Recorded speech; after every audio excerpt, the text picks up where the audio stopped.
Hi, Marcus. It's so nice to have you on the show. How are you doing today? I'm doing it very well. Thank you for having me on your show. How about you? Beautiful. I'm doing just fine. Thank you so very much. Like I mentioned earlier, thank you for honoring the invite. I truly appreciate that. Thank you. Okay, Marcus, I am quite excited to have you on the show today for some reasons. All right. Is Firstly, it- yeah, my interest in knowledge seeking. You know, ever since I discovered that the word light in the Hebrew means knowledge, and ignorance or darkness means ignorance. I've been so keen to knowledge seeking, Marcus, because I don't want to remain in the dark. And you see, in order to transition from a chaotic situation to that of a beautiful one, I believe it takes the application of knowledge, quality information. And I was also reading the writings of an ancient monarch, and he said, seek knowledge, seek understanding and wisdom, as you would seek your lost money or an hidden treasure. And that's profound. The second reason why I'm excited to have you on the show, Marcus, is for the sake of the listeners. I believe there are some things that you know that some of those folks needs to hear you say these stuff directly from your mouth in order for them to experience transformation. I firmly believe that. And lastly, that is me again. I am quite sure I'm definitely going to learn one or two things from you, your story, your insights, and your experiences. So, for that reason, Marcus, let's get started with your introduction. Talk to us about your journey, your personal journey, professional journey, how you got here. Then, afterwards, I've gotten some beautiful questions for you.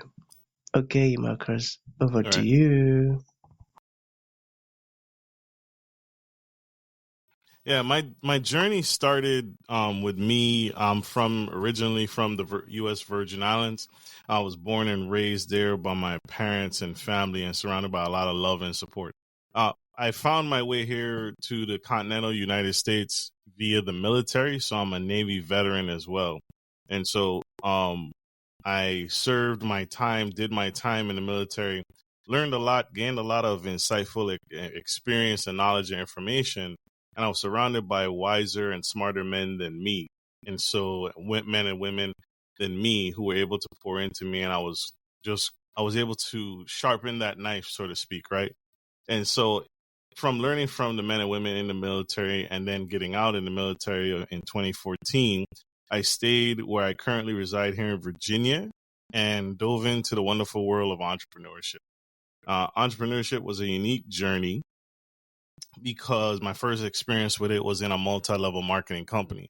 But before then, up until that point, I had worked a traditional 9 to 5, right?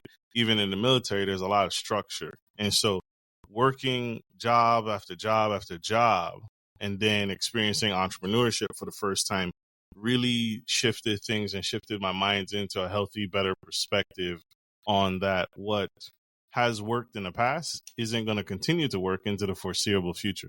And so I had to change and I had to evolve and I had to adapt and make a better way for myself moving forward. And so working with that multi-level marketing company gave me a sample of the entrepreneurship and working for yourself and starting a business and building a business and a brand yourself. And so now here today, the man standing before you is an entrepreneur, real estate investor, and cannabis dispensary owner. So my life has culminated into the business owner that you see today. Amazing. That sounds like a very interesting journey. And that part where you mentioned that when you were in the military, you were surrounded by some folks who were wiser than you. And I think you mentioned something like you were able to learn some things from them and all of that. That's a good one. I love that.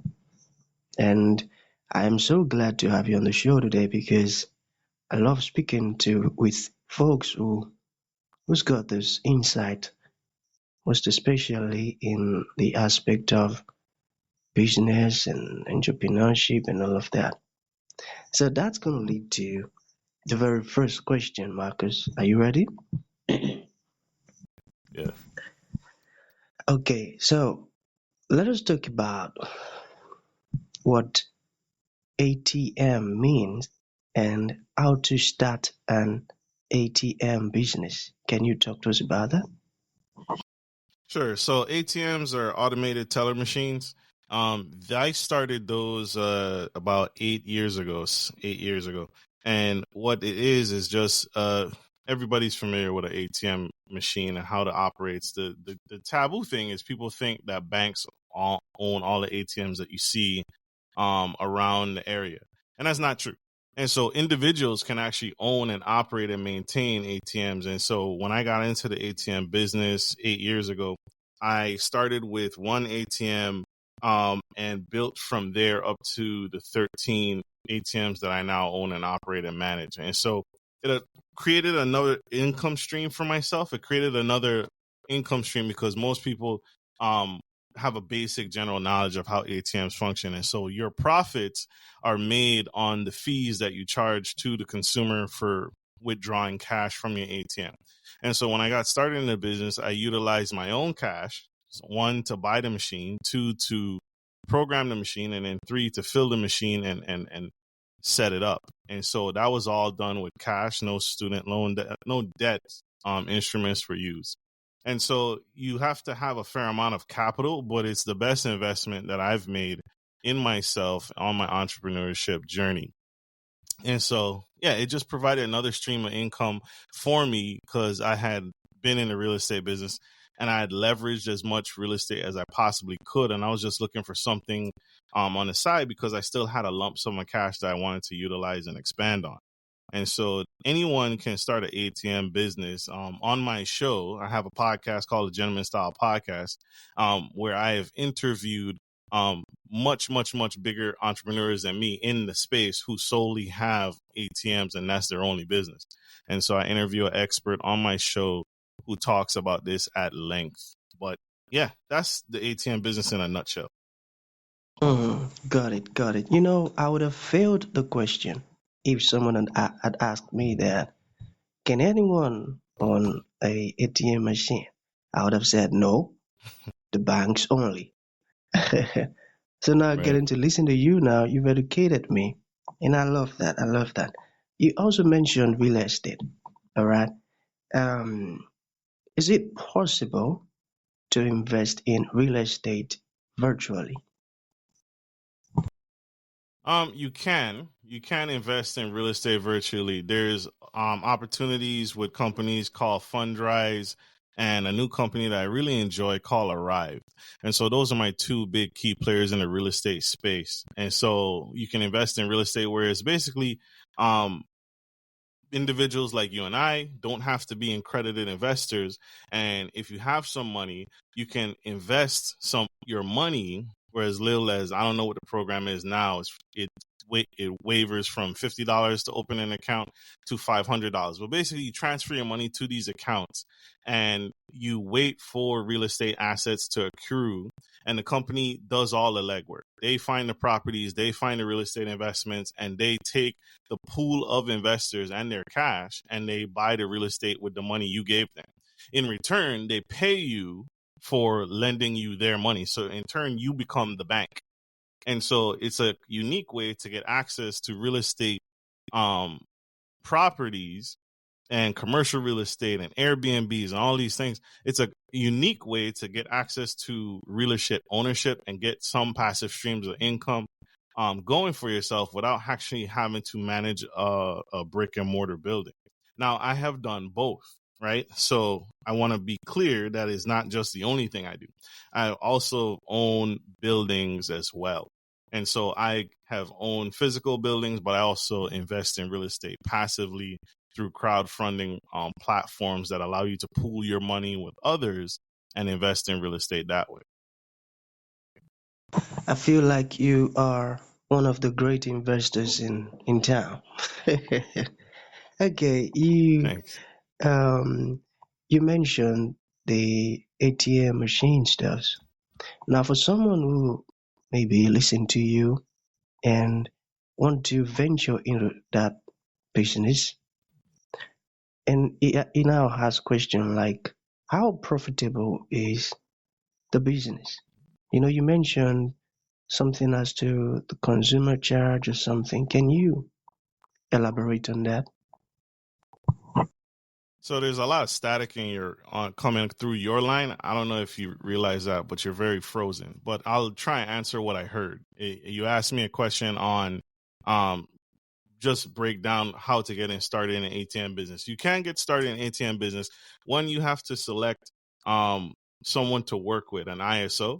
And again, the gentleman I interviewed on my show is an ISO, but an ISO is someone that helps oversee the processing of where the money goes. So the ATM is a big machine that collects data. It's a computer that just collects data. It dispenses money. It talks to your bank, the person who inserted their card. It talks to their bank to make sure, hey, such and such with this card number and this PIN wants to withdraw $20. Do they have $20 in their account?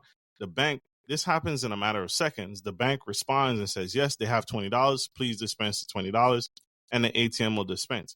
Now the ATM keeps that information on site and it shoots it up into your ISO. And so again, the gentleman, if you're looking for an ISO, the gentleman I interviewed on my show is an ISO service provider who can help you delineate where the money goes and where that information goes so you can get paid. ATMs are very profitable, especially the way I did it. Again, I did them with cash and cash only. So I didn't take any money. I didn't borrow any money. I didn't go get any crazy financing for a bank. I did it all cash. And so the average ATM, depending on what type of model you get, because they have the traditional stand-up models, they have the models that go in the wall, and they have the miniature hand models that kind of get mounted on the wall, but they're not implanted into the actual building or the infrastructure of the building. And so depending on what ATM model you select, it can range from anywhere from $2,500 to $6,000, $8,000. And so you just pick what ATM model you want to. The recommendation is you want to stick with one provider. So throughout your entire ATM entrepreneur journey, something that I wasn't privy to until I realized this later on is I was scattered and I had a slew of different ATMs. Instead of just piping down on one particular ATM model and saying, this is the one model that I'm going to go with for the rest of my ATM career. And the reason for that is that you minimize maintenance on the machines, right? Because if you have 4, 5, 6, 7 different models of ATMs, that's 4, 5, 6, 7 different pieces of parts and labor and different software and updates and different things that you have to maintain. But if you have all the same model, that's the same model, then you only need to keep one set of parts because all your machines are interchangeable that way. And so it's very cost effective, especially if you do it the way I did. I had to grind, I had to hustle. I worked 3 or 4 jobs at the time to save up the money to purchase my first machine. But once I saved that money and I got my first ATM and I got my first location, it was very straightforward from there. I put prime the pump once. You put money in the ATM once, which was my own cash, and it ran. And then after that, everything on top of the $20, there's that fee. So you assess that fee based off of what I do is I assess it off of the area. So if I find the local branch or local bank in that area and I see what they charge fee wise, and I either remain competitive with them and charge the same amount or a little bit beneath them. But that's how I'm able to make a profit. And all those fees, every transaction is paid out to me. So I hope that answered your question for the parts that I heard, but that's how you can get started in an ATM. You have to select an ISO. You have to select an ATM model and brand that you want to stick with for the duration of your career. And then you purchase it and move forward. It can be profitable if you use cash. Mm-hmm. If you use cash, it can be profitable. Okay, I got that. And I think it's a network problem. You say you didn't really hear me. That's an issue with the network. Okay, so we still have 2 more questions to go, Marcus. Absolutely. What is house hacking? This is the first time I'll be Mhm. coming across that word. Can you talk to us about that?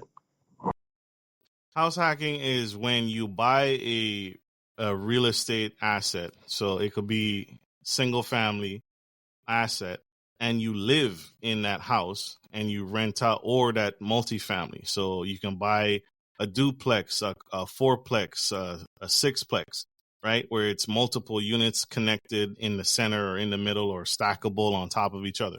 And so whatever real estate asset that you buy, house hacking is basically, it's residential. It's primarily used for residential properties because the expectation when you qualify for this loan is that you live in the property. You have to stay there for a certain amount of time. And so you live in the property, but you find a unique ability to rent out the other spaces in the property. So again, if you buy a duplex, that's 2 units, either side by side or they're stacked on top of each other. So it's one house on top, one house on bottom. You live in one of the better units and you rent out the other for a profit. And so house hacking is basically the term utilized to say how you can live in your own home and pay nothing out of pocket, mortgage wise and utilities wise, if you buy the right property, price it right, and put a qualified tenant in the available unit. And so that is something I did when I first got started into real estate. And that's how I got my feet wet.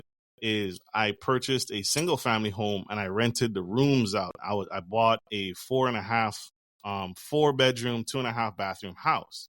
And it was just me. And so I lived in the master bedroom, the master suite, and then I rented out the additional 3 rooms for a profit.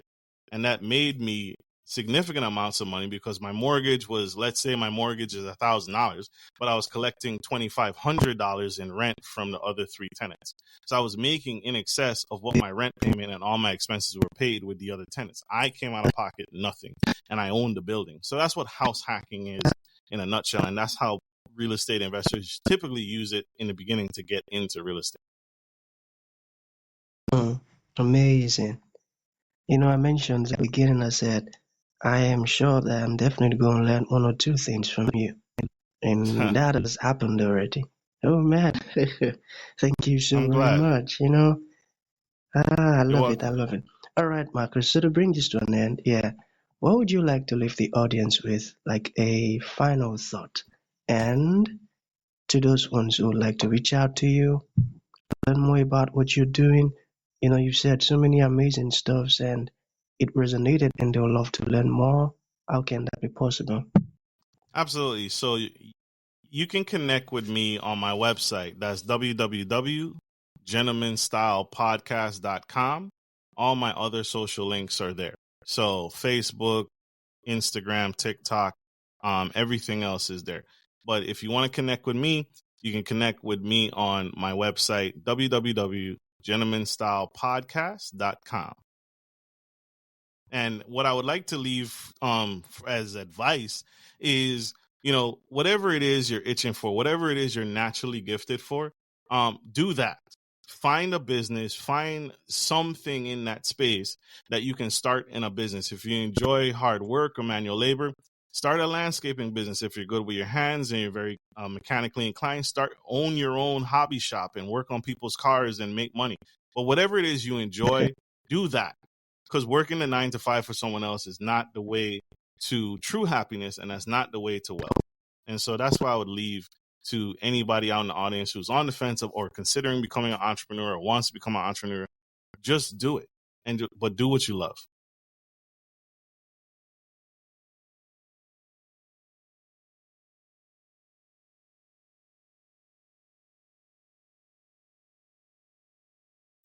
For sure. For sure.